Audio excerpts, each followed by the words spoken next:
সুপ্রিয় দর্শক, আসসালামু আলাইকুম। আপনাদের সবাইকে স্বাগত জানাচ্ছি এখনকার আলোচনায়।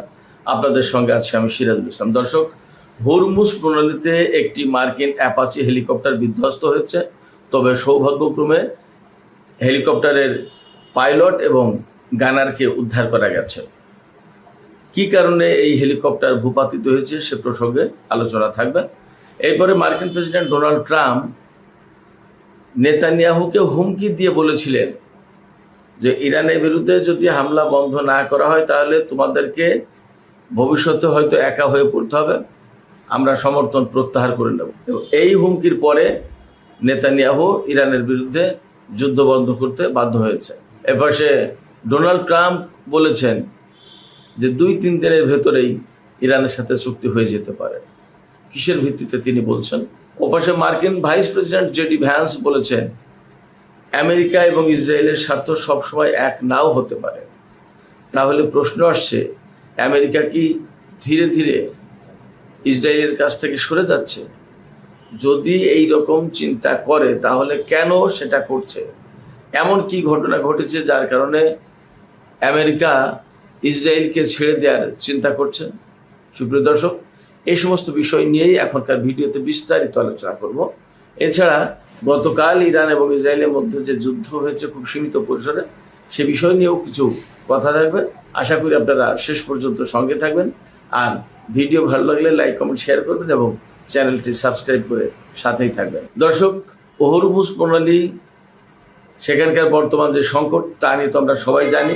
সেখানে একটি মার্কিন অ্যাপাচি অ্যাটাক হেলিকপ্টার, এই হেলিকপ্টার টহল দিচ্ছিল বা যে কোনোভাবে কেন গিয়েছিল আমি জানি না, পরিষ্কার না।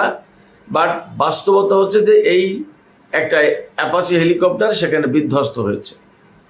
এই বিধ্বস্ত হওয়ার পিছনে কারণ কি সেটা এখনো পরিষ্কার করে বলেনি সেন্টকম। হেলিকপ্টারটা বিধ্বস্ত হওয়ার পরে ভাগ্যক্রমে পাইলট এবং যে গানার, হেলিকপ্টারের গুলি ছোড়ার জন্য একজন তো গানার থাকে, সেই গানারকে উদ্ধার করা গেছে জীবিত। যেহেতু সাগরে পড়েছিল সে কারণে তাদের দুইজনকে উদ্ধার করা সম্ভব হয়েছে। তবে কেন এই অ্যাপাচি হেলিকপ্টার বিধ্বস্ত হয়েছে পরিষ্কার না।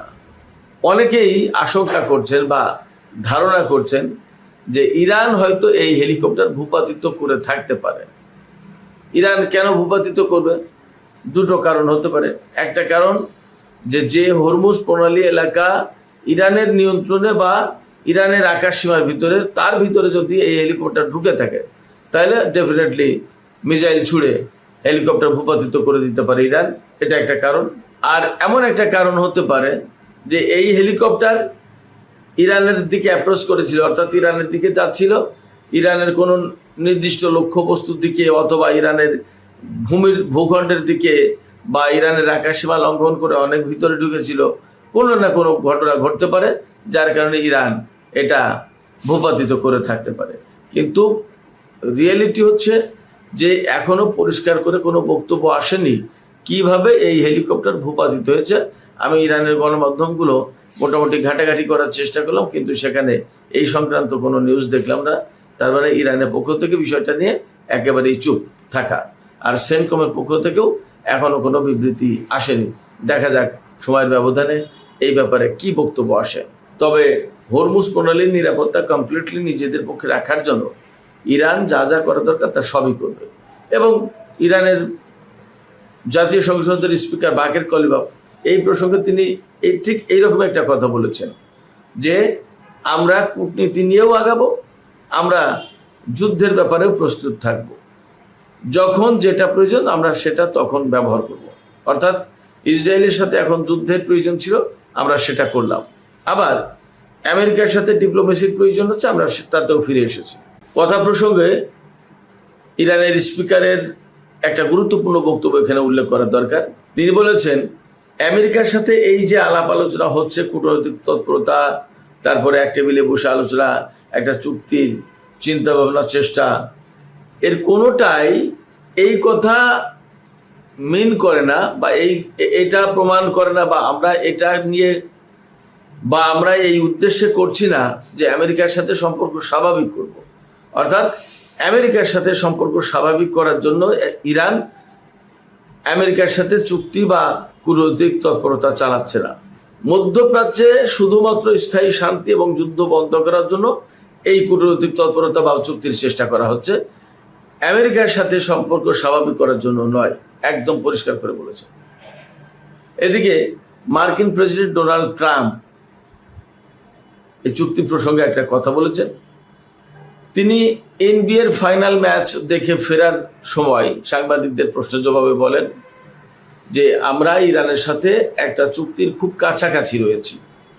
তো তখন সাংবাদিকরা তাকে জিজ্ঞেস করেছেন যে এই চুক্তির কাছাকাছি বলতে কি 2-1 দিনের ভেতরে নাকি কয়েক সপ্তাহের ভেতরে? তখন তিনি বলেছেন এটা 2-3 দিনের ভেতরেই হতে পারে, 2-3 দিনের ভেতরেই চুক্তির সম্ভাবনা রয়েছে। একই সাথে তিনি বলেছেন যে এই চুক্তি হবে একটা ভালো চুক্তি। 2015 সালে বারাক ওবামার সময় যে চুক্তি হয়েছিল সেরকম খারাপ চুক্তি হবে না। ডোনাল্ড ট্রাম্প দাবি করেন যে খুব ভালো একটা চুক্তি হবে, এই চুক্তিটা আমেরিকার জন্য খুব জরুরি, গুরুত্বপূর্ণ। এখন এই জায়গায় প্রশ্ন আসছে, আমেরিকার জন্য যদি ভালো চুক্তি হয় তাহলে ইরানের জন্য কি সেটা খারাপ চুক্তি হবে, নাকি কি অবস্থা দাঁড়াবে? তার মানে এই চুক্তিতে গিয়ে ইরান কি হেরে যাবে আমেরিকার কাছে? যুদ্ধে হারেনি, চুক্তিতে হেরে যাবে? আমি আপনাদেরকে বলি যে না, চুক্তিতে হারবে না। মার্কিন প্রেসিডেন্ট ডোনাল্ড ট্রাম্প বা আমেরিকার কর্মকর্তারা যত যাই কিছু বলুক না কেন, ইরানের মনোভূত না হলে চুক্তি করবে না। সেইগুলো মনোভূত হওয়ার ভিতরে কি কি আছে? যে বিষয়গুলো মনোভূত হতে হবে সেইগুলো হচ্ছে ইরানের জব্দ থাকা সম্পদ ছেড়ে দিতে হবে। $24 বিলিয়ন সম্পদ, এই অর্থ ছেড়ে দিতে হবে। এরপরে হয়তোবা মধ্যপ্রাচ্য থেকে মার্কিন সেনা প্রত্যাহার করে নিতে হবে। তারপরে হরমুজ প্রণালী ইরানের কন্ট্রোলে থাকতে হবে। ইরানের হাতে ক্ষেপণাস্ত্র কর্মসূচি থাকবে। ইরান কোনো মতেই এনরিচড ইউরেনিয়াম দিয়ে দেবে না, এমনকি পরমাণু কর্মসূচিও থাকবে। সেটা কিভাবে চলবে সেটা হলো ভিন্ন কথা। হয়তো নজরদারি থাকতে পারে, আন্তর্জাতিক নজরদারি থাকবে, আগেও ছিল। ইরান তো বলেছে আমরা পরমাণু অস্ত্র বানাচ্ছি না, তোমরা দেখো, সমস্যা নেই। কিন্তু পরমাণু কর্মসূচি বন্ধ করা যাবে না এবং এনরিচড ইউরেনিয়াম যেটা সেটাও দেওয়া যাবে না। তো এই সমস্ত ভিতর দিয়ে আমেরিকা জানে না কি স্বার্থ উদ্ধার করবে এবং কি ভালো চুক্তি করবে। তবে বাস্তবতা হচ্ছে ডোনাল্ড ট্রাম্পের সামনে চুক্তি ছাড়া কোনো পথ নেই। এই জায়গা থেকে বের হতে হলে তাকে একটা চুক্তি করতেই হবে, তাছাড়া বের হওয়ার কোনো পথ নেই। যুদ্ধ করে ইরানকে হারাতে পারবে না, সে পরিস্থিতি শেষ। আচ্ছা, এরপরে হরমুজ প্রণালীও খুলতে পারবে না। বরং হরমুজ প্রণালী নিয়ে ইরানের পক্ষ থেকে নতুন বক্তব্য আছে, আমি সেই কথাটা জানাচ্ছি একটু পরে। তো যুদ্ধ যদি না করে তাহলে আমেরিকার জন্য মারাত্মক রকমের পরাজয়, এটাও আর একটা সংকট।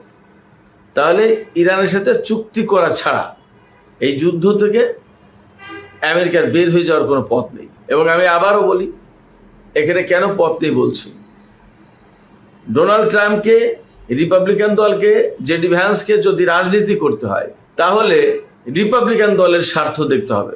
আপনারা নিশ্চিত থাকুন, সামনে রিপাবলিকান দলের জন্য ভরাডুবি আসছে। নভেম্বরে যে মিড টার্ম ইলেকশন আমি সবসময় বলে থাকি, এই ইলেকশনে এই রিপাবলিকানরা ভালো কিছু করতে পারবে বলে মনে হয় না, কোনো কারণ নেই, নিশ্চিত থাকতে পারেন। সেক্ষেত্রে এই টার্মে, অর্থাৎ ডোনাল্ড ট্রাম্পের এই টার্মেই রিপাবলিকানরা একেবারে ভরাডুবির মুখে পড়বে।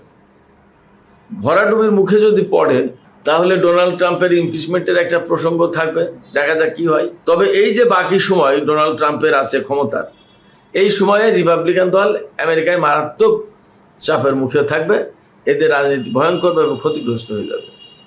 এই পরিস্থিতি থেকে কিছুটা বাঁচার জন্য, কিছুটা সামাল দেওয়ার জন্য ডোনাল্ড ট্রাম্প এবং জেডি ভ্যান্স বিশেষ করে তারা চেষ্টা করছে ইরানের সাথে চুক্তি করে আপাতত মুখ রক্ষা করা।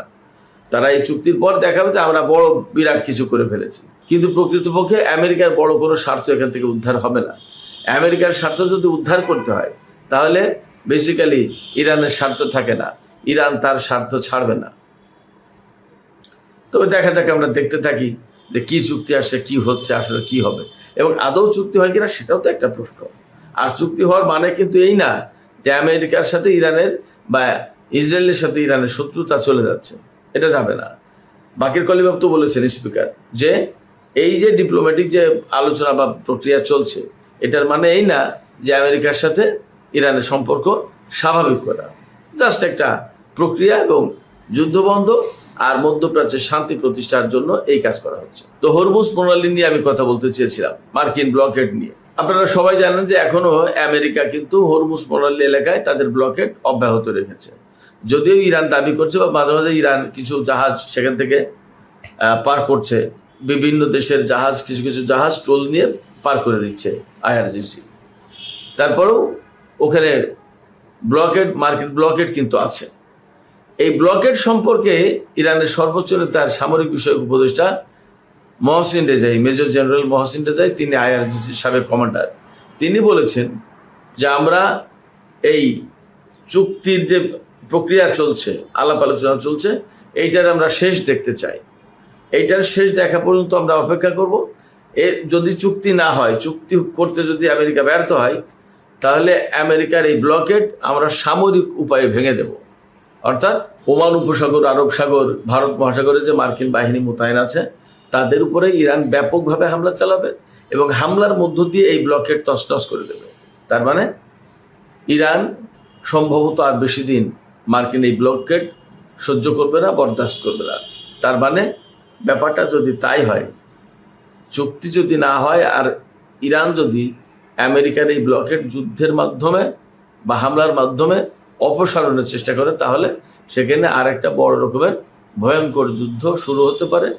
এবং আপনারা নিশ্চিত থাকুন, যদি এইরকম হয় তাহলে সেই যুদ্ধ হবে অনেক বড়, ব্যাপক আকারের একটা যুদ্ধ হবে।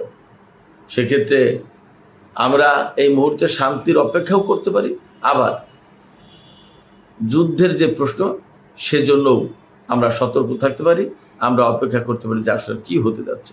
এখনই কোনো কিছু বলা যাচ্ছে না। তো সুপ্রিয় দর্শক, এখনকার আলোচনা এখানে শেষ করতে চাই। তবে যাবার আগে আপনাদের কাছে জানতে চাই, আপনারা কি ভাবছেন? আমেরিকা এবং ইরানের ভেতরে চুক্তির সম্ভাবনার কথা বলছেন ডোনাল্ড ট্রাম্প আগামী 2 দিনের ভেতরে। আপনারা কি মনে করেন যে এই রকমের সম্ভাবনা আসলে একটা আছে? অর্থাৎ ইরান এবং আমেরিকার ভেতরে, অর্থাৎ ইরান এবং আমেরিকার ভেতরে আগামী 2-3 দিনের ভেতরে একটা চুক্তি হয়ে যেতে পারে। এবং ডোনাল্ড ট্রাম্প যে নেতানিয়াহুকে হুমকি দিয়েছিলেন যে ইরানের উপর যুদ্ধ বন্ধ না করলে আপনাকে একা হয়ে যেতে হবে ভবিষ্যতে, তার মানে আমেরিকার সাপোর্ট প্রত্যাহারের হুমকি দিয়েছে। আপনারা কি মনে করেন আমেরিকার এই হুমকি বাস্তব? আপনাদের মতামত কমেন্টে জানাতে পারেন।